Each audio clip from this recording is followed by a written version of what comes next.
I was recently scrolling through the Netflix anime section and I realized that I don't want to watch anything from that pile of formulaic slop garbage. But then I stumbled upon something interesting that moved me way more than I expected. I'm talking about Chainsmoker Cat, or Yani Neko, an anime about a cat girl living an absolute girl failure life. Well, if you think of cats, you usually expect them to be clean, elegant and cute. Not this one. Her flat drowns in filth. She reeks, is untidy, unkempt and heavily addicted to smoking. Basically an animated version of Asmongold. And this is also the main part of the humor. Yaniko is living a desperate, miserable life. She has no stable employment, can't keep a job, and even though she wants to change her life, she is just too damn incompetent. And this is honestly the first time I saw an anime that actually dealt with addiction in a kinda serious manner. I mean, if you look back, addiction, especially alcoholism, was quite often pretty overlooked as a topic. The furthest back I can imagine was in Detective Conan, where Kogoro was a pretty heavy drinker, but that was kinda his role as a joke character. The often drunk, a little bit stupid detective that gets carried by Shinichi and cared for by his daughter. And I mean, okay, it's a show for children, but it gives you some insights on how we as consumers want our addiction to be shown on screen.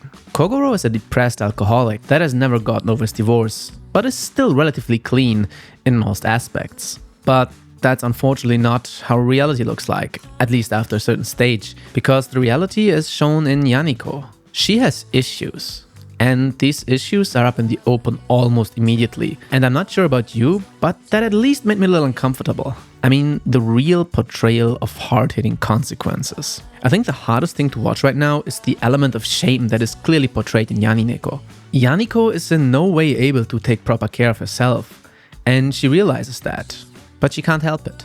I myself am quite addicted to caffeine, but it's never gotten that far that I performed bad in school or work, had outbursts or did hurtful things to other people. By the way, all behavioral signs of addiction. But for Yaniko, it's way beyond this point. I think it's already pretty clear in the first episode, where we see her smoking a filthy, moldy cigarette, where she is pretty sure that doing this is not a good idea, but she can't help herself. And of course gets explosive diarrhea as a consequence. She is just that deep into her addiction. And as we later learn, she still gets monetary support from home. But it's not enough to finance her heavy cigarette addiction. So she needs a job, which she can't keep, because she just can't bring herself to stop smoking. And the stress from withdrawal makes her go quite mental. And once you see these patterns, you'll realize just how bad people with addiction have it. Most of them do not want to live a life like that. But just like them, Yaniko can't help it. She tries to quit smoking, only to immediately fail or get high by overdosing on nicotine patches. She blows her monthly budget in a week on cigarettes and booze, then complains that she gains weight, but then loses it immediately after because she can't afford food for the rest of the month. It even gets harder when you see her little sister being ashamed of her in public, but still willing to help out privately, since she's still family and worried about a big sister. And every time Yaniko tries to improve, she catastrophically fails. She tries to tidy up, but is completely overwhelmed by the mess she already made, so she just makes a joke out of it, then gives up. And other habits like day drinking don't make her life better either. One of the hardest things to watch was when a strict but understanding flat manager smells her alcoholic smoker breath and gets reminded about the abuse he endured by his violent alcoholic father, which honestly was pretty sad. And when you look at her friends, you clearly realize that she's not the only one struggling, and misery loves company.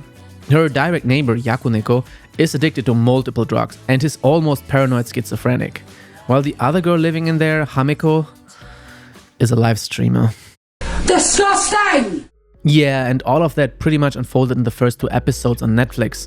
And trust me, it doesn't get better if you see that her health is already horrible at such a young age. If you look at public reception, some sources say that Chainsmoker Cat is too disgusting for some people, and I digress. It's not too disgusting. People love disgusting shit. It's honestly too real. Most of us have seen some kind of downfall, either in their family or their surroundings, or from a famous person, and that stuff then hits close to home. Seeing someone ruin their life over an addiction is so hard to watch, and much more prevalent than some might think.